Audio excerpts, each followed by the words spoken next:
Mheshimiwa Mwenyekiti, kufuatia taarifa iliyowasilishwa leo ndani ya bunge lako tukufu na mwenyekiti wa kamati ya kudumu ya bunge ya viwanda, biashara, kilimo na mifugo iliyochambua na kushauri kuhusu utekelezaji wa bajeti ya Wizara ya Mifugo na Uvuvi ya mwaka 2025-26, sasa naomba kutoa hoja kuwa bunge lako tukufu likubali na kupokea na kujadili taarifa ya mapitio ya utekelezaji wa bajeti na mpango wa Wizara ya Mifugo na Uvuvi kwa mwaka 2025-26.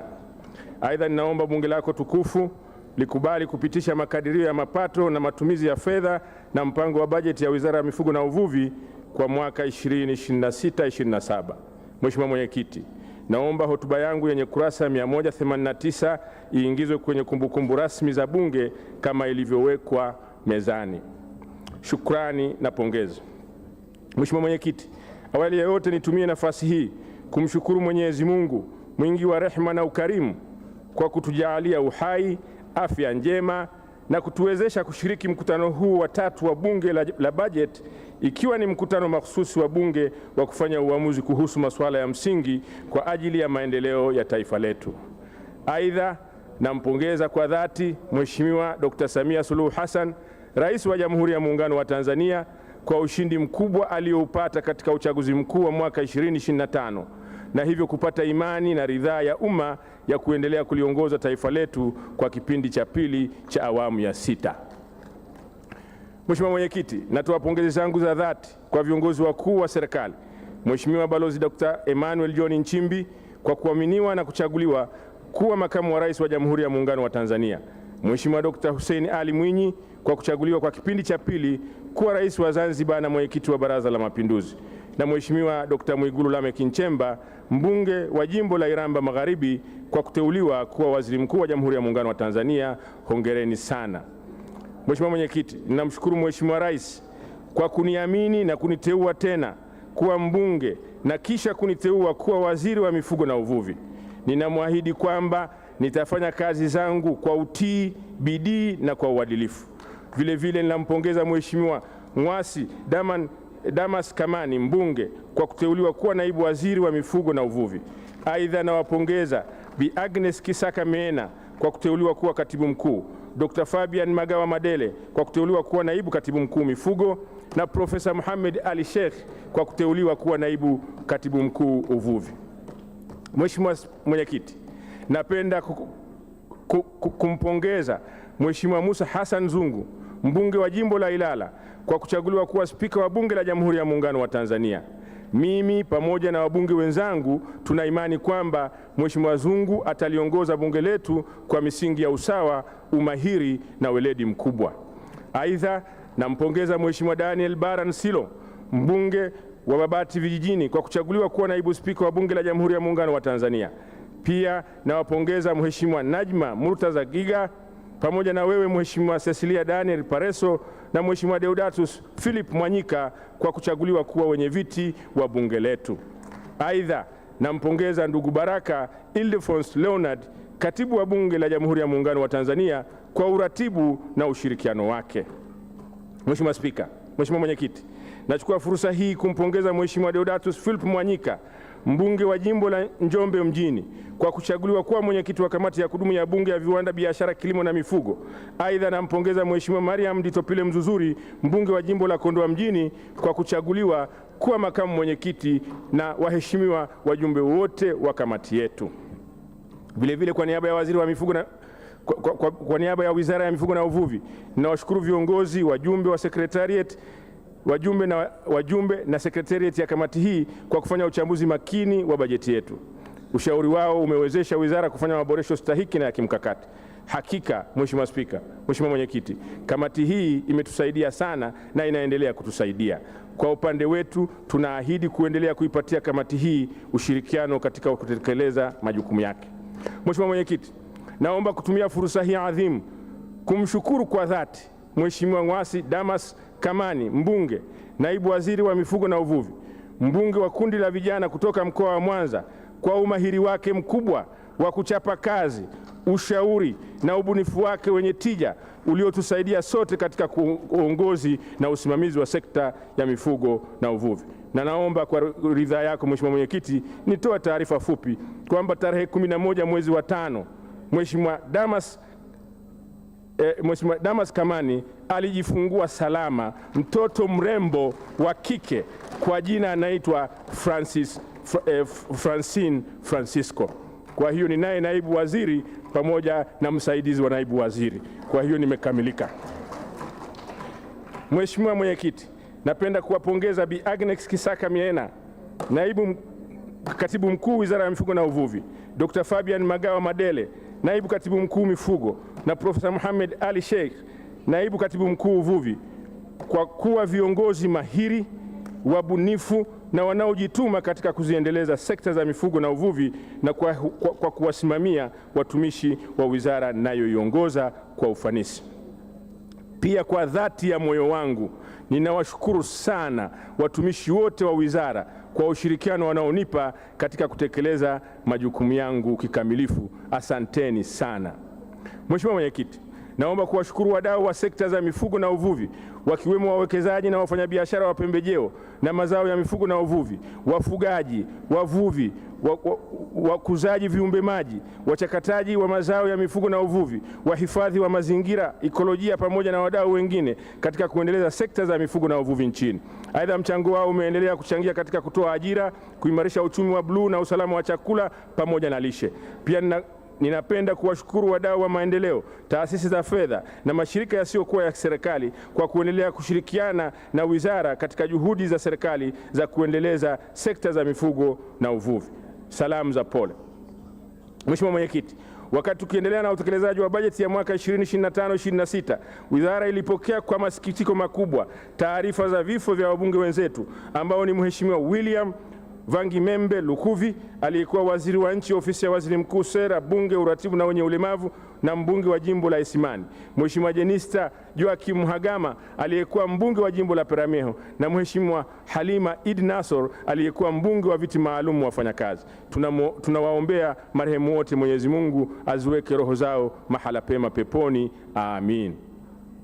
Mheshimiwa Mwenyekiti, baada ya maelezo ya utangulizi, naomba sasa kuwasilisha taarifa ya utekelezaji wa mpango wa bajeti ya mwaka 25-26 na mpango na bajeti ya Wizara ya Mifugo na Uvuvi fungu 99 kwa mwaka 2026-27.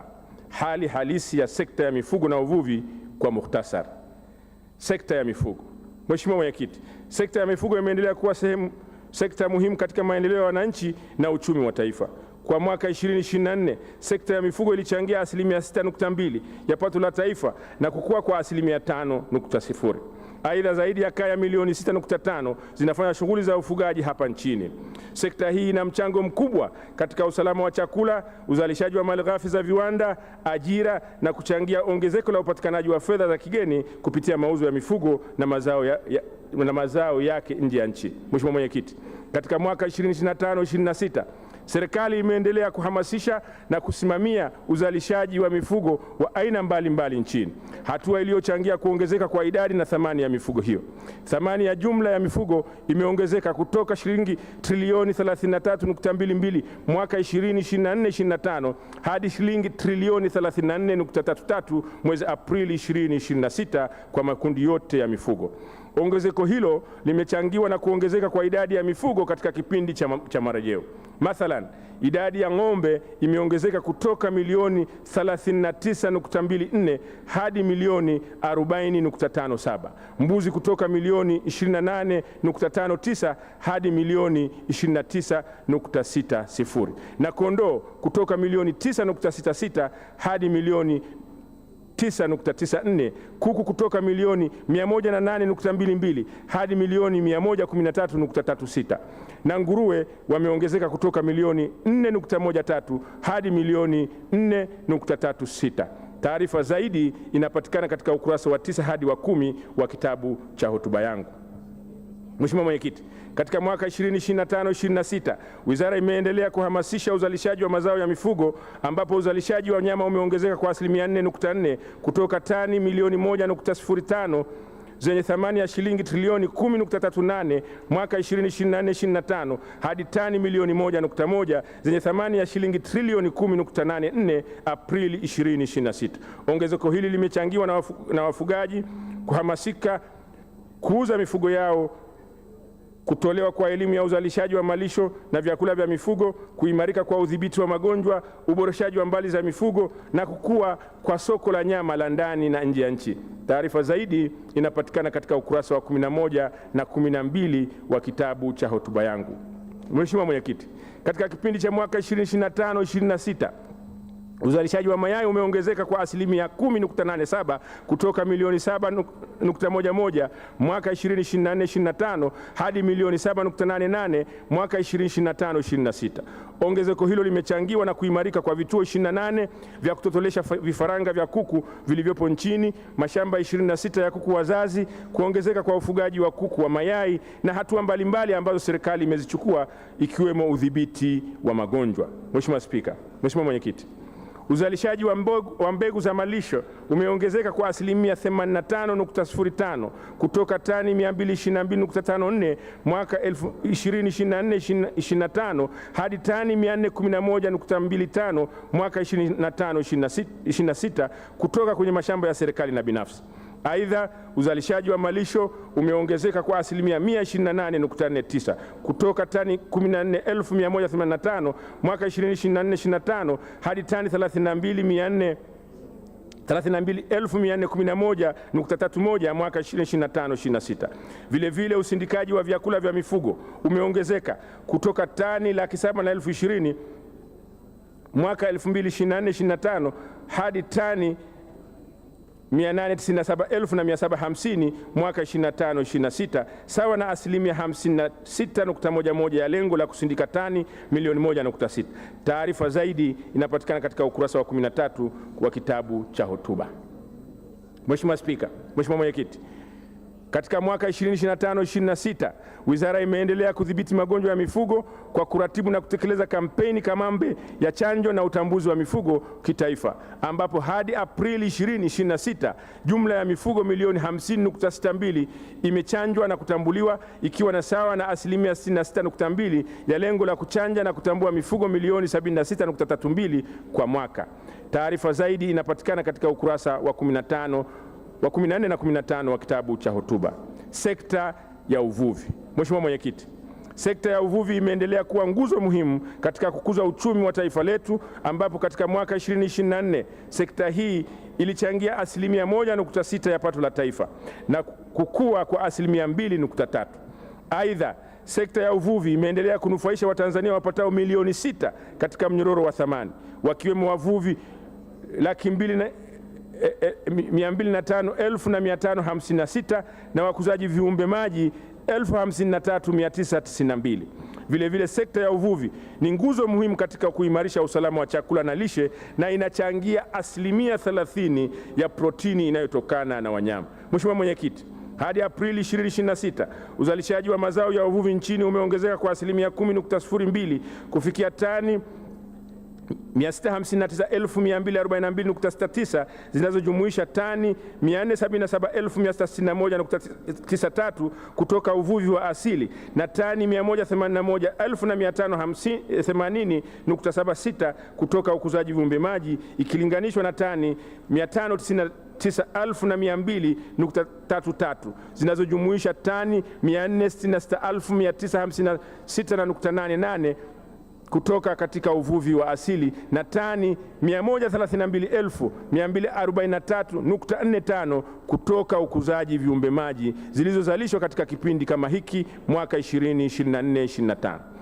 Vilevile, hadi Aprili 2026 tani 37,988.30 za mazao ya uvuvi zenye thamani ya shilingi bilioni 493.16 na samaki wa mapambo 209,772 wenye thamani ya shilingi bilioni 2.46 waliuzwa nje ya nchi na kuingizia taifa mrabaha wa shilingi bilioni 13.42. Aidha, ulaji wa samaki nchini kwa mtu kwa mwaka umeongezeka kwa asilimia 27.8 kutoka kilo 7.9 mwaka 2024 2025 hadi kilo 10.1 mwaka 25-26. Taarifa zaidi inapatikana katika ukurasa wa 15 hadi wa 16 wa kitabu cha hotuba. Mapitio ya utekelezaji wa mpango wa bajeti ya mwaka 2025-2026. Bajeti iliyoidhinishwa kwa matumizi ya kawaida na maendeleo. Mheshimiwa Mwenyekiti, katika mwaka 2025-26 Wizara ya Mifugo na Uvuvi fungu 99 iliidhinishiwa kutumia shilingi bilioni 476.65, ambapo kati ya fedha hizo shilingi bilioni 101.52 ni matumizi ya kawaida na shilingi bilioni 375.14 ni matumizi ya maendeleo. Matumizi ya kawaida. Mheshimiwa Mwenyekiti, katika mwaka 25-26 wizara ilitengewa kiasi cha shilingi bilioni 101.52 kwa ajili ya matumizi ya kawaida, ambapo shilingi bilioni 47.26 ni mishahara na shilingi bilioni 54.25 ni matumizi mengineyo. Aidha, hadi Aprili 2026 shilingi bilioni 66.04 zimepokelewa sawa na asilimia 65.05 ya bajeti ya matumizi ya kawaida. Kati ya fedha hizo shilingi bilioni 33.51 sawa na asilimia 70.90 ni kwa ajili ya mishahara na shilingi bilioni 32.53 sawa na asilimia 59.95 ni kwa ajili ya matumizi mengineyo. Miradi ya maendeleo. Mheshimiwa Mwenyekiti, katika mwaka 2025-26 Wizara ya Mifugo na Uvuvi iliidhinishiwa kutumia jumla ya shilingi bilioni 375.14 kwa ajili ya kutekeleza miradi ya maendeleo. Kati ya fedha hizo shilingi bilioni 227.99 ni fedha za ndani na shilingi bilioni 147.14 ni fedha za nje. Hadi Aprili 2026 jumla ya shilingi bilioni 120.37 sawa na asilimia 32.08 ya bajeti ya maendeleo zimepokelewa, ambapo shilingi bilioni 95.30 sawa na asilimia 41.80 ni fedha za ndani na shilingi bilioni 25.07 sawa na asilimia 17.03 ni fedha za nje. Makusanyo ya maduhuli ya serikali. Mheshimiwa Mwenyekiti, katika mwaka 2025-26 Wizara ya Mifugo na Uvuvi ilipangiwa kukusanya jumla ya shilingi bilioni 94.11. Kati ya kiasi hicho shilingi bilioni 49.90 kilipangwa kukusanywa kupitia sekta ya mifugo na shilingi bilioni 44.20 kupitia sekta ya uvuvi. Kwa makusanyo ya kila mwezi, sekta ya uvuvi ilitarajiwa kukusanya wastani wa shilingi bilioni 3.68 na sekta ya mifugo ilitarajiwa kukusanya wastani wa shilingi bilioni 4.16. Mheshimiwa Mwenyekiti, hadi Aprili 30, 2025 wizara imekusanya kiasi cha shilingi bilioni 66.92 sawa na asilimia 85.3 ya lengo la kukusanya shilingi bilioni 78.42 katika kipindi cha Julai 2025 hadi Aprili 2026. Aidha, katika makusanyo hayo sekta ya mifugo imekusanya shilingi bilioni 34.13 kati ya shilingi bilioni 41.58 ya lengo la miezi 10 sawa na asilimia 82, na sekta ya uvuvi imekusanya kiasi cha shilingi bilioni 32.79 kati ya shilingi bilioni 36.84 sawa na asilimia 89 ya lengo la miezi 10.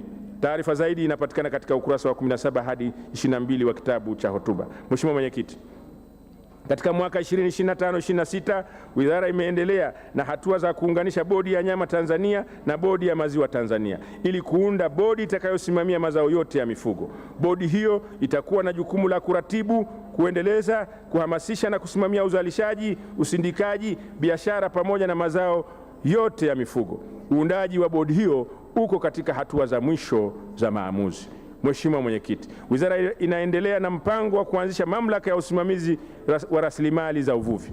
Mamlaka itakayoundwa itawezesha usimamizi endelevu wa rasilimali za uvuvi na ukuzaji viumbe maji, kuongezeka ufanisi katika uzalishaji wa mazao ya uvuvi, usalama wa chakula, ukusanyaji wa maduhuli na kuongeza mchango wa sekta katika pato la taifa. Uundaji wa mamlaka hiyo ya uvuvi upo katika hatua za mwisho za maamuzi. Huduma za uhimilishaji. Mheshimiwa Mwenyekiti, katika mwaka 2025-26 Kituo cha Taifa cha Uhimilishaji yaani NAIC kimezalisha jumla ya dozi 72,747 za mbegu na kuzisambaza sawa na asilimia 48.50 ya lengo la kuzalisha dozi 150,000. Vile vile wizara imejengewa uwezo wizara imewajengea uwezo wahimilishaji 60 kutoka katika mamlaka za serikali za mitaa na kuendelea kuhamasisha matumizi ya teknolojia ya uhimilishaji, ambapo hadi Aprili 2026 jumla ya ng'ombe 74,345 wamehimilishwa katika mikoa 26 ya Tanzania bara. Uzalishaji na usambazaji wa mitamba. Mheshimiwa Mwenyekiti, katika kuboresha mbari za mifugo nchini, serikali inaendelea kuyaimarisha mashamba matano ya kuzalisha mifugo ya South Hill lililoko Mufindi, Mabuki lililoko Misungwi, Ngerengere lililoko Morogoro na Ngaramo lililoko Masasi, pamoja na Kitulo lililoko Makete, yenye jumla ya ng'ombe 7,355 ikilinganishwa na ng'ombe 6,542 waliokuwepo mwaka 2024-2025. Aidha, katika mwaka 2025-2026 mashamba hayo yamezalisha jumla ya mitamba bora 826 sawa na 82.6% ya lengo la kuzalisha mitamba 1000, ambapo mitamba 177 imesambazwa kwa wafugaji. Pia mashamba ya watu binafsi 8 yamezalisha mitamba bora 3,508 na kusambaza mitamba 3,021. Serikali itaendelea kuboresha mashamba yake kwa kuyawezesha zaidi kutokana na ongezeko la mahitaji ya wafugaji kuhitaji mitamba bora ya mifugo.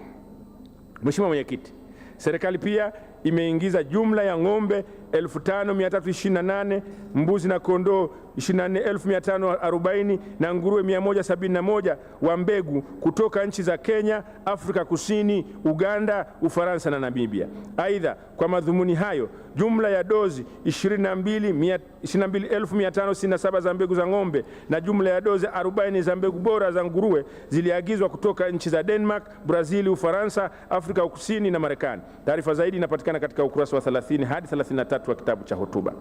Uzalishaji wa kuku wa nyama na mayai. Mheshimiwa Mwenyekiti, wizara imeendelea kuhamasisha uzalishaji wa kuku ikiwemo uanzishwaji wa mashamba ya kuku wazazi na vitoteleshi, ambapo hadi Aprili 2026 jumla ya mashamba 27 yameanzishwa na kuendelezwa. Hadi Aprili 2026 jumla ya vifaranga vya kuku milioni 83.93 vimezalishwa, kusambazwa na kuuzwa ndani na nje ya nchi. Uwekezaji huo umechangia kupungua kwa uingizaji wa vifaranga vya kuku wazazi kutoka milioni 1.16 mwaka 2024-2025 hadi vifaranga milioni 1.03 mwaka 2025-2026. Aidha, mauzo ya vifaranga kwenda nje ya nchi yameongezeka kutoka vifaranga milioni 1.91 mwaka 2024-2025 hadi vifaranga milioni 5.75 mwaka 2025-2026. Taarifa zaidi inapatikana katika ukurasa wa 32 hadi 34 wa kitabu cha hotuba. Biashara ya mifugo na mazao yake. Mheshimiwa Mwenyekiti, wizara kupitia Bodi ya Nyama Tanzania imeendelea kuratibu na kusimamia mauzo ya nyama kwenda nje ya nchi. Hadi Aprili 26 jumla ya tani 12,763.77 zenye thamani ya dola za Marekani milioni 54.65 zimeuzwa nje ya nchi ikilinganishwa na tani 9,913.61 zenye thamani ya dola za Marekani milioni 40.37 zilizouzwa kipindi kama hicho katika mwaka wa fedha 2024-2025, sawa na ongezeko la asilimia 22.3. Mafanikio haya yamefikiwa kupitia hatua zilizochukuliwa na serikali ya awamu ya 6 inayoongozwa na Mheshimiwa Dr. Samia Suluhu Hassan, Rais wa Jamhuri ya Muungano wa Tanzania, anayoendelea kuifanya kwa umahiri kupitia diplomasia ya uchumi. Mheshimiwa Mwenyekiti, wizara kupitia Bodi ya Maziwa Tanzania imeendelea kusimamia biashara ya maziwa nchini, ambapo jumla ya lita za maziwa milioni 101.48 zenye thamani ya shilingi bilioni 152.22 zilisindikwa na kuuzwa katika masoko ya ndani na nje ndani ya nchi. Aidha, vibali vya kuingiza maziwa kutoka nje ya nchi vimepungua kutoka vibali 630 vyenye jumla ya lita milioni 11.55 zenye thamani ya shilingi bilioni 22.97 mwaka 2024-2025 hadi vibali 609 vyenye jumla ya lita milioni 10.09 zenye thamani ya shilingi bilioni 21.62 kwa mwaka 2025-2026. Kutokana na hatua za serikali za kuweka mazingira mazuri ya uwekezaji na kuongeza usindikaji ndani ya nchi. Mheshimiwa Mwenyekiti, biashara ya ngozi imeendelea kuimarika ambapo hadi kufikia Aprili 2026 jumla ya vipande vya ngozi ghafi milioni 2.27 vyenye uzito wa kilo milioni 7.08 na thamani ya shilingi bilioni 8.07 viliuzwa katika nchi za Nigeria, Kenya, Djibouti, Ethiopia, China, Ghana, Togo na Pakistan, ikilinganishwa na vipande vya ngozi milioni 1.65 vyenye uzito wa kilo milioni 6.29 na thamani ya shilingi bilioni 7.95 vilivyouzwa mwaka 24-25. Mheshimiwa Mwenyekiti, serikali imeendelea kuhamasisha sekta binafsi kuwekeza katika viwanda vya kusindika ngozi ambapo hadi Aprili 2026 jumla ya vipande 478,850 vya ngozi ya ng'ombe na 994,000 vya ngozi za mbuzi na kondoo vyenye thamani ya shilingi bilioni 37.17 vimesindikwa katika hatua za awali na vipande 522,898 vimesindikwa hadi hatua ya kati na kuuzwa nje ya nchi kwa thamani ya shilingi milioni 668.79. Taarifa zaidi inapatikana katika ukurasa wa 34 hadi 40 wa kitabu cha hotuba. Maji, ardhi ya malisho na vyakula vya mifugo. Mheshimiwa Mwenyekiti, Wizara kwa kushirikiana na Tume ya Taifa ya Mipango na Matumizi ya Ardhi imeendelea kuandaa mipango ya matumizi bora ya ardhi iliyowezesha kutenga hekta 196,324.25 za maeneo ya malisho mwaka 25-26. Mipango hiyo imefanyika katika vijiji 187 vya wilaya 22 katika mikoa 18. Mipango hii imewezesha ardhi iliyotengwa kwa ajili ya malisho kufikia jumla ya hekta milioni 3.69 kwa mwaka 2025-26 kutoka hekta milioni 3.49 mwaka 2024-25. Aidha, hadi kufikia Aprili 2026 hekta milioni 1.35 katika vijiji 365 zimepimwa na kutangazwa. Hekta 216,971.56 katika vijiji 114 zimefanyiwa upembuzi na uhakiki kwa ajili ya kutangazwa kwenye gazeti la serikali. Mheshimiwa Mwenyekiti, uzalishaji wa mbegu za malisho hapa nchini umeongezeka kwa asilimia 85.5 kutoka tani 222.54 mwaka 2024-25 hadi tani 411.25 mwaka 2025-26 kwenye mashamba ya serikali na binafsi yenye thamani ya shilingi bilioni 1.78. Aidha, uhifadhi wa malisho umeongezeka kwa asilimia 128.49 kutoka tani 14,185 mwaka 2024-25 hadi tani 32,411.31 mwaka 25-26 yenye thamani ya shilingi bilioni 8.03. Udhibiti wa migogoro baina ya wafugaji na watumiaji wengine wa ardhi. Mheshimiwa Mwenyekiti, Wizara imeendelea kuimarisha mikakati ya udhibiti wa migogoro baina ya wafugaji na watumiaji wengine wa ardhi kwa kushirikiana na mamlaka za serikali za mitaa. Katika mwaka 2025-26 serikali imewatambua jumla ya wafugaji 3,021 katika halmashauri za Mvomero, Gairo, Kilombero, Kilosa, Malinyi, Ulanga, Mlele, Sikonge, Kaliua, Urambo, Bahi, Kibaha, Mbarali, Magu na Sengerema. Hatua hizo zinalenga kuwapatia wafugaji elimu ya umiliki wa ardhi, matumizi endelevu ya rasilimali za malisho na kuhamasisha upangaji wa ardhi ya malisho, ushirikishwaji wa wadau katika uendelezaji wa maeneo ya malisho. Mheshimiwa Mwenyekiti, Wizara kwa kushirikiana na shirika lisilo la kiserikali la watu na wanyamapori imewezesha uendelezaji wa ekari 12,085 katika vijiji 26 kwa kuondoa vichaka, mimea vamizi na kudhibiti mmomonyoko wa udongo kwa kufukia makorongo yenye urefu wa kilomita 173 katika kongani za malisho za Leleki, Muriamunyi, Muriatata katika wilaya za Longido, Sepeko katika wilaya ya Monduli na Mwada Ngaiti katika wilaya ya Bariadi. Vilevile, wizara kupitia programu ya Sustainable Nature Based Livelihoods imewezesha uandaaji wa mipango ya matumizi bora ya ardhi ya vijiji ambapo vijiji 44 vya wilaya za Simanjiro, Longido na Mbulu vimeandaa mpango wa matumizi bora ya ardhi na kutenga maeneo 53 ya malisho yenye jumla ya hekta 790,865.54 ambazo zimepatiwa hati miliki za kimila kwa lengo la kuimarisha umiliki na usimamizi wa maeneo hayo, hivyo kuchangia kuongezeka kwa upatikanaji wa malisho. Taarifa zaidi inapatikana katika ukurasa wa 40 hadi 44 wa kitabu cha hotuba. Uendelezaji wa rasilimali za vyakula vya mifugo. Mheshimiwa Mwenyekiti, katika mwaka 25-26 jumla ya maeneo 949 ya kuzalisha, kuuza na kuhifadhi rasilimali za vyakula vya mifugo yamekaguliwa na kupatiwa vibali. Aidha, jumla ya maeneo mapya 57 katika mikoa ya Arusha, Dar es Salaam, Pwani, Mbeya, Shinyanga, Dodoma, Kagera, Kilimanjaro, Tanga, Rukwa na Mwanza ya kuzalisha vyakula vya mifugo yamesajiliwa. Usajili huu umeongeza maeneo ya kuzalisha vyakula vya mifugo kutoka maeneo 279 mwaka 2024-25 hadi maeneo 336 mwaka 25-26. Mheshimiwa Spika, Mwenyekiti, katika mwaka 2025-26 uzalishaji wa vyakula vya mifugo umeongezeka hadi tani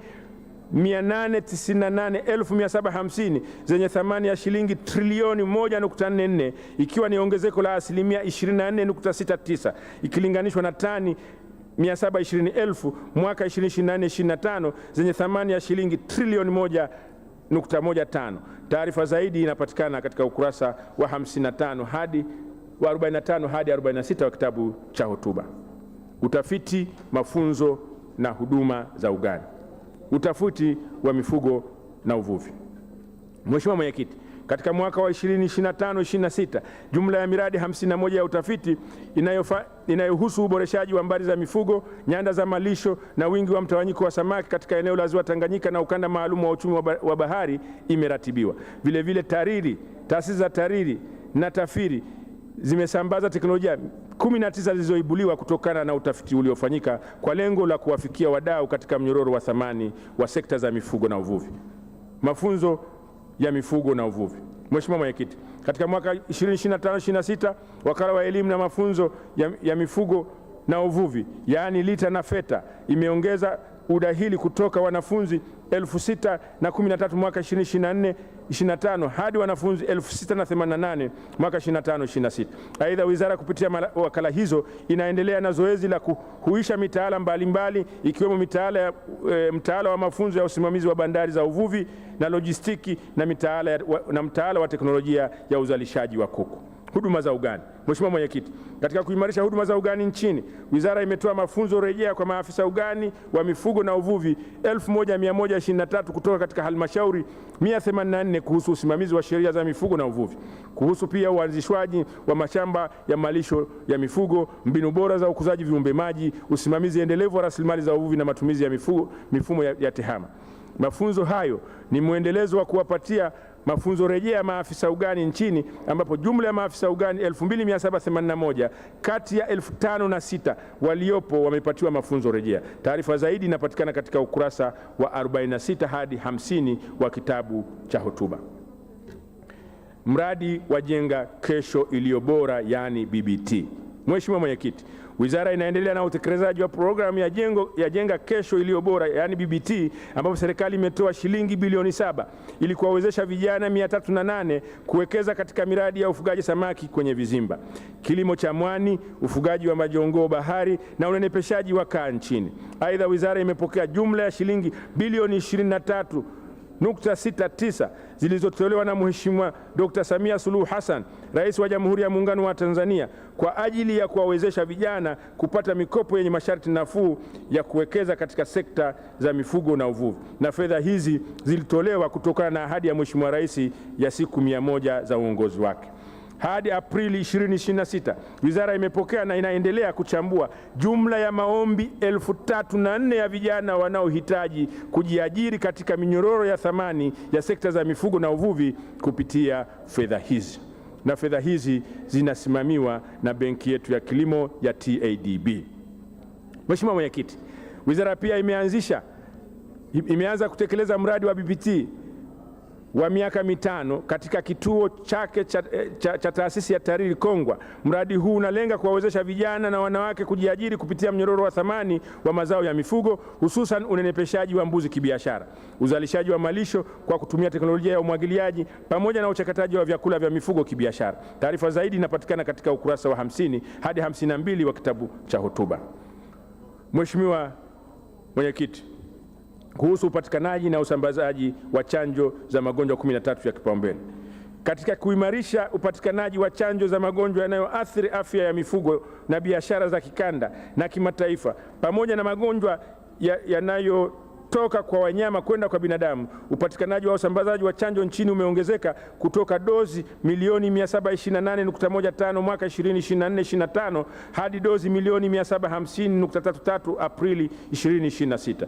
Aidha, uzalishaji wa chanjo ndani ya nchi yetu umeongezeka kutoka dozi milioni 153.95 mwaka 2024/25 hadi dozi milioni 200.92 Aprili 2026. Ongezeko hilo limechangiwa na hatua mbalimbali za kuhamasisha wafugaji kuchanja mifugo yao. Utekelezaji wa kampeni ya chanjo na utambuzi wa mifugo kitaifa. Mheshimiwa Mwenyekiti, ili kuiwezesha Tanzania kufikia vigezo vya kimataifa katika biashara ya mifugo na mazao ya mifugo katika mwaka 2025/26, serikali imeendelea kusimamia kampeni ya chanjo na utambuzi wa mifugo kitaifa iliyozinduliwa na Mheshimiwa Dr. Samia Suluhu Hassan, Rais wa Jamhuri ya Muungano wa Tanzania. Kupitia kampeni hiyo, wizara imenunua na kusambaza jumla ya dozi milioni 19.10 za chanjo ya homa ya mapafu ya ng'ombe, sokota ya mbuzi na kondoo, dozi milioni 17.22 na mdondo wa kuku dozi milioni 40.00. Pia kampeni hiyo imewezesha kufunguka kwa soko la nyama, vifaranga vya kuku wa mayai katika nchi za Qatar, Ushelisheli, Sierra Leone, Cote d'Ivoire na China. Taarifa zaidi inapatikana katika ukurasa wa 52 hadi 56 wa kitabu cha hotuba. Uzalishaji wa samaki. Mheshimiwa Mwenyekiti, kwa mwaka 2025/26 uzalishaji wa samaki umeongezeka kwa asilimia 7.4 kufikia tani 526,763.40 zenye thamani ya shilingi trilioni 4.90 ikilinganishwa na tani 490,372.83 zenye thamani ya shilingi trilioni 3.12 zilizovunwa katika kipindi kama hiki mwaka 2024/25. Hata hivyo, uzalishaji huu bado haukidhi mahitaji ya samaki ambayo ni wastani wa tani milioni 1.25 kwa mwaka. Serikali inaendelea na hatua mbalimbali ili kukidhi mahitaji ya samaki nchini, zikiwemo kudhibiti uvuvi usiozingatia sheria, kuhamasisha uwekezaji katika uvuvi wa bahari kuu, kuhamasisha na kuwekeza katika shughuli za viumbe maji pamoja na kuimarisha ulinzi wa rasilimali za uvuvi katika maji ya asili. Mheshimiwa Mwenyekiti, Tanzania imeendelea kuwa kinara wa uzalishaji wa mwani barani Afrika, ambapo hadi Aprili 2026 tani 132,479.29 za mwani zenye thamani ya shilingi bilioni 13.91 zimezalishwa ikilinganishwa na tani 88,615.2 zenye thamani ya shilingi bilioni 9.30 zilizozalishwa katika kipindi kama hiki mwaka 2024/25, sawa na ongezeko la asilimia 49.5. Ongezeko hili linatokana na hatua za serikali za kuhamasisha uzalishaji kwa kuwapatia wakulima wa mwani mafunzo, pembejeo, kuhamasisha matumizi ya bidhaa zitokanazo na mwani na kuimarika kwa masoko.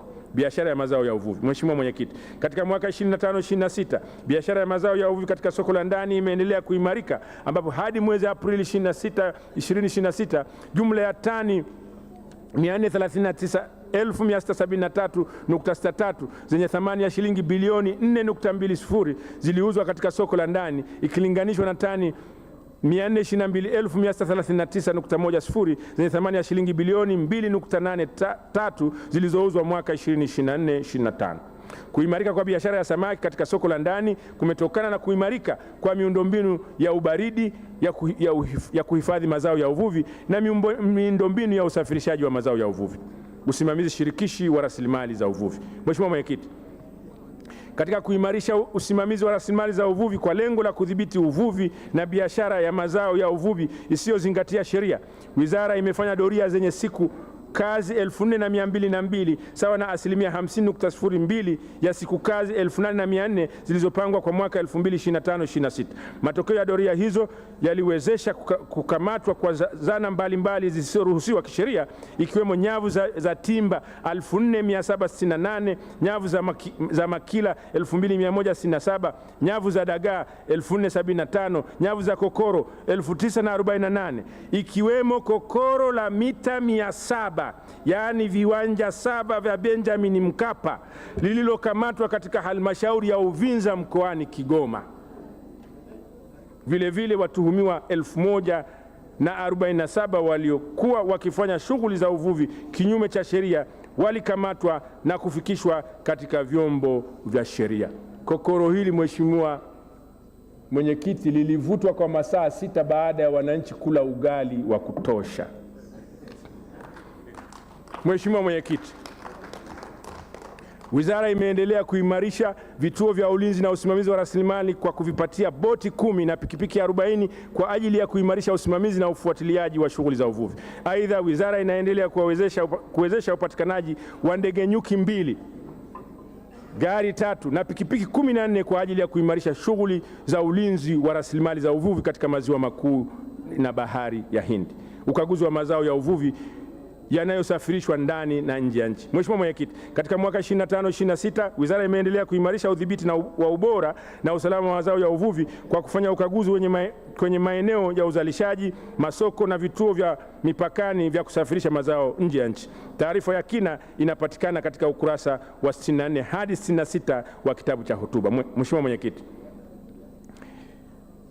kwa mwaka 2025-26 jumla ya vibali 245 vimetolewa vikijumuisha vibali 94 vya kuingiza chakula cha samaki kutoka nje ya nchi, vibali 76 vya kusafirisha mwani mkavu nje ya nchi, vibali 75 vya ukuzaji viumbe maji kibiashara. Aidha, leseni 9 za kusafirisha mwani kwenda nje ya nchi zimetolewa. Ukuzaji viumbe maji. Mheshimiwa Mwenyekiti, hadi Aprili 2026 uzalishaji wa vifaranga vya samaki umeongezeka kwa asilimia 63.6 kufikia milioni 202.67 ikilinganishwa na vifaranga milioni 123.88 vilivyozalishwa mwaka 24-25. Ongezeko hili limechangiwa na kuongezeka kwa idadi ya vitotoleshi kutoka 49 hadi 66.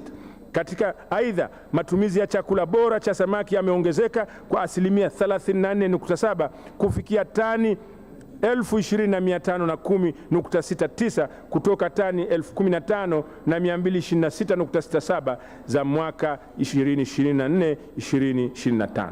Mheshimiwa Mwenyekiti, katika mwaka 2025-26 jumla ya wananchi 21,910 wamepatiwa mafunzo kuhusu mbinu bora za ufugaji samaki ikilinganishwa na wananchi 11,216 kwa mwaka 2024-25 sawa na ongezeko la asilimia 95.3.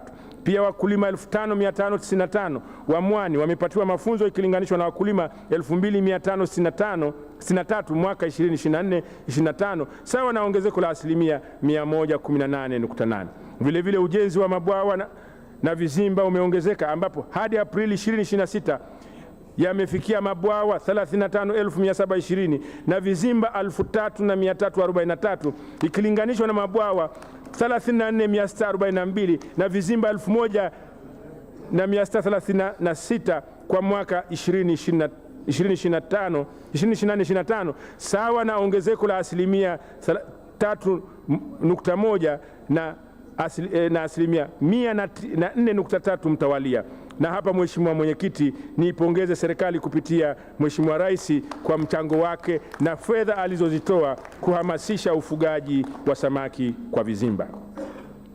Vile vile wizara imeendelea kuhamasisha matumizi ya teknolojia za kisasa katika ufugaji wa samaki ambapo hadi Aprili 2026 jumla ya matanki 353 yanayotumia mifumo ya kurejeleza maji yamesanikishwa katika maeneo mbalimbali nchini. Mheshimiwa Mwenyekiti, katika mwaka 2025-26 wizara imeendelea kupandikiza samaki katika maji ya asili ili kuongeza upatikanaji wa samaki kwa lengo la kuhakikisha usalama wa chakula na lishe kwa wananchi. Hadi Aprili 2026 wizara imepandikiza vifaranga 844,000 vya samaki katika ziwa Ikimba lililopo wilaya ya Bukoba bwawa la Haubi lililopo wilaya ya Kondoa Dodoma, na bwawa la gereza la Kwa Mngumi lililoko Korogwe Tanga.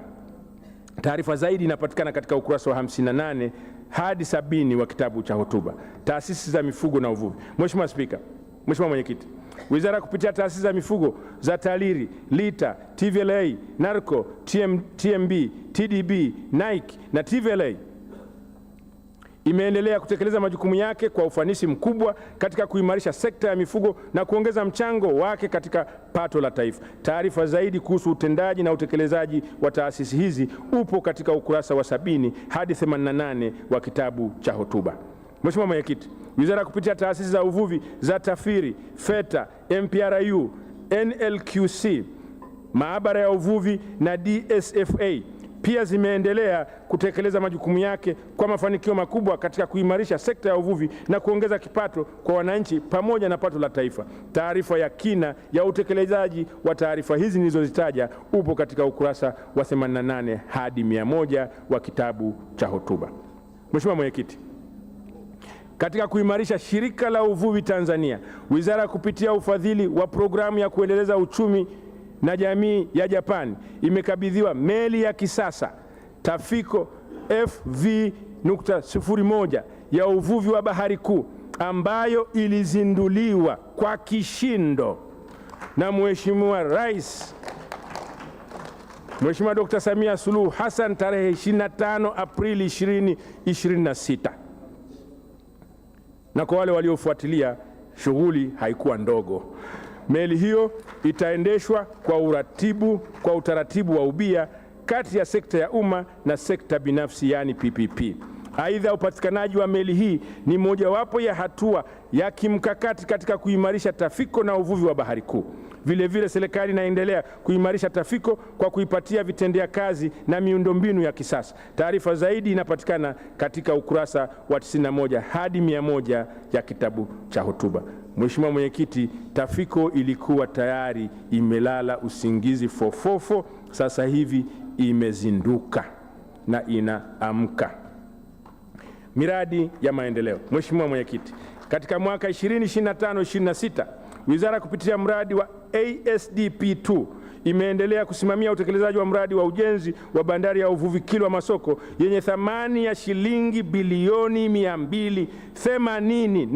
280.59 ambapo hadi Aprili 2026 ujenzi huu umefikia asilimia 97, na fedha zote hizi ni fedha za Watanzania, ni fedha za ndani.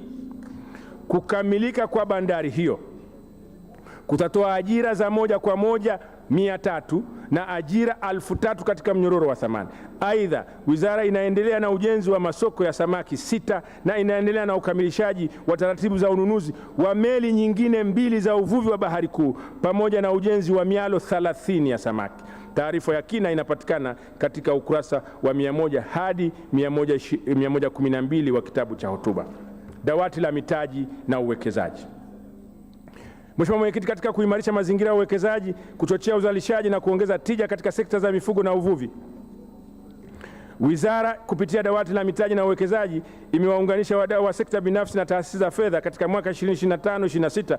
Wizara kwa kushirikiana na benki za CRDB, Equity Bank, NMB, TADB na TCB imewezesha upatikanaji wa mikopo yenye thamani ya shilingi bilioni 698.14. Kati ya fedha hizo, shilingi bilioni 417.69 zilitolewa kwa sekta ya uvuvi kwa wanufaika 27,214 na shilingi bilioni 280.45 zilitolewa kwa sekta ya mifugo kwa wanufaika 5,356.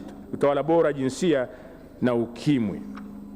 Mheshimiwa Mwenyekiti, katika kuimarisha utawala bora na utoaji wa huduma kwa wananchi, jumla ya watumishi 89 wameajiriwa, 76 wamepandishwa vyeo, 22 wamebadilishwa kada na 8 wameteuliwa katika nafasi mbalimbali za uongozi. Aidha, wizara imewezesha watumishi 113 kushiriki bonanza la michezo na mashindano ya Shimiwe ili kuimarisha afya zao na kupunguza magonjwa sugu yasiyoambukizwa. Mheshimiwa Mwenyekiti, Kwa mwaka 2025-26 wizara ilihamasisha jumla ya watumishi 1041 kujikinga na VVU na ukimwi na magonjwa mengine sugu yasiyoambukiza kwa kutoa vifaa kinga na kuhamasisha watumishi kupima afya zao kwa hiari, ambapo jumla ya watumishi 107 walihamasishwa na kupima afya zao kwa magonjwa sugu yasiyoambukizwa. Teknolojia ya habari na mawasiliano. Mheshimiwa Mwenyekiti, katika mwaka 2025-26 wizara imeendelea kusimamia na kuhakikisha mifumo ya tehama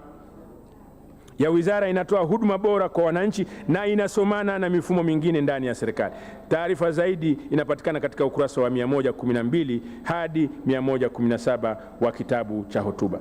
Mpango wa bajeti kwa mwaka 2026-27. Mheshimiwa Mwenyekiti, mpango wa bajeti wa Wizara ya Mifugo na Uvuvi fungu 99 kwa mwaka 2026-27 umeandaliwa kwa kuzingatia mwongozo wa maandalizi ya mpango wa bajeti ya serikali kwa mwaka 2026-27, Dira ya Taifa ya Maendeleo 2050, mpango wa maendeleo wa taifa wa miaka mitano awamu ya 4 kwa kipindi cha 2026-27 hadi 2030-31, mpango kabambe wa kilimo 2050, mpango wa maendeleo wa taifa kwa mwaka wa fedha 2026-27, ilani ya Chama cha Mapinduzi ya uchaguzi mkuu wa mwaka 2025, hotuba ya kuzindua bunge la 13 ya Rais wa Jamhuri ya Muungano wa Tanzania na malengo endelevu ya maendeleo ya mwaka 2030.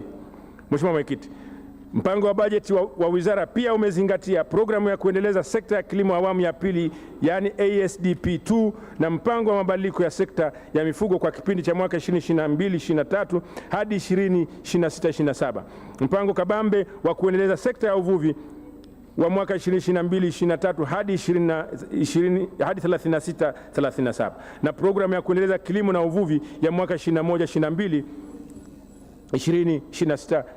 2026-27. Masuala mengine yaliyozingatiwa katika kuandaa mpango huo yanahusu sera za mifugo na uvuvi. Vipaumbele vya mpango. Mheshimiwa Spika, katika mwaka 2026-27 mpango wa bajeti ya Wizara ya Mifugo na Uvuvi utatekelezwa kupitia vipaumbele vifuatavyo: kuongeza uzalishaji, masoko na thamani ya mazao ya mifugo na uvuvi, kuimarisha ulinzi na usimamizi wa rasilimali za mifugo na uvuvi, kuhamasisha uwekezaji katika sekta za mifugo na uvuvi, na kuimarisha utafiti, mafunzo na huduma za ugani kwenye sekta ya mifugo.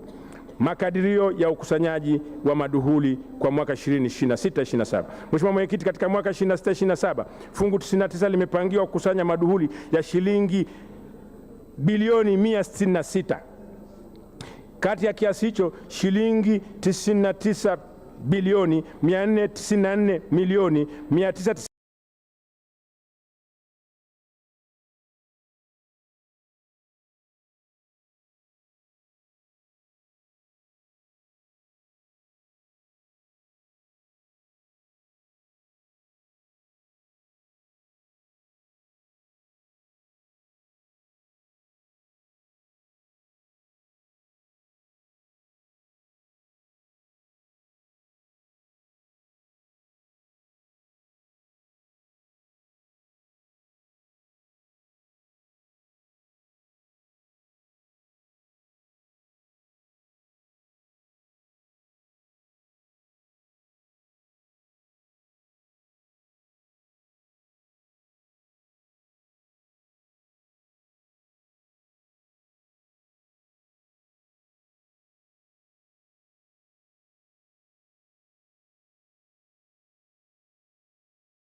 itaendelea kuwashukuru wote waliochangia kwa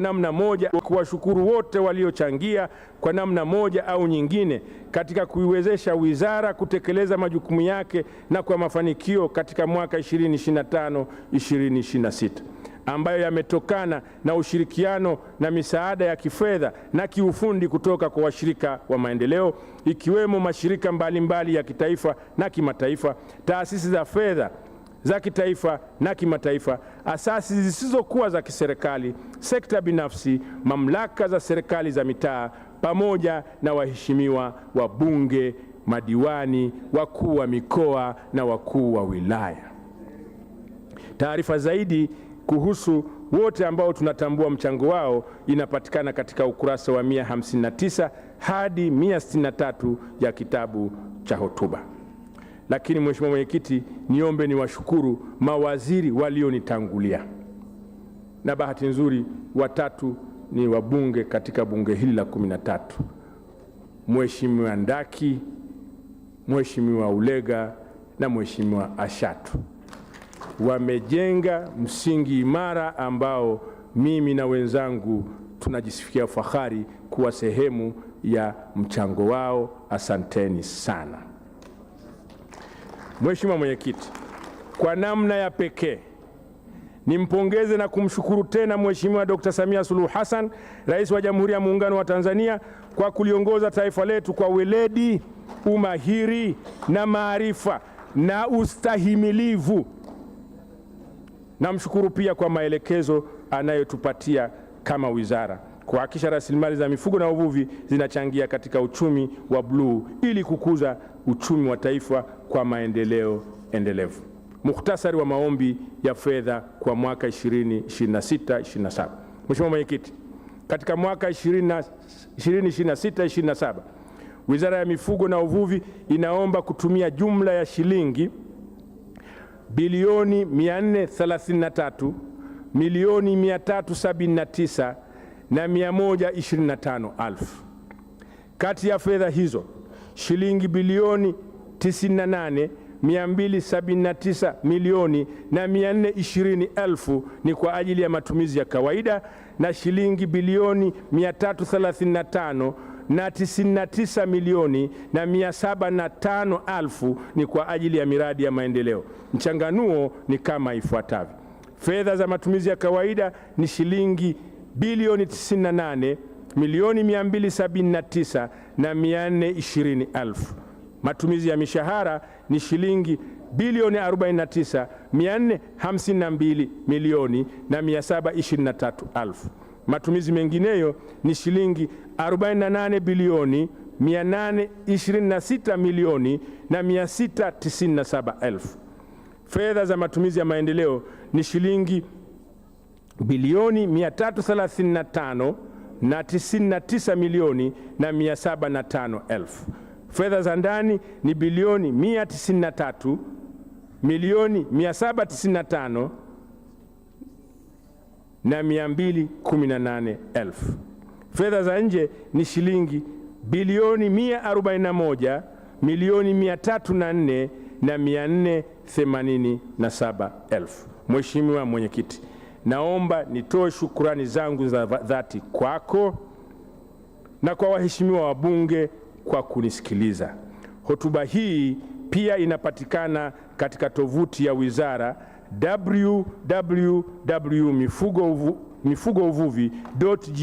www.mifugouvuvi.go.tz. Mheshimiwa Mwenyekiti, naomba kutoa hoja. Asante Mheshimiwa Waziri kwa uwasilishaji wako na hoja imeungwa mkono.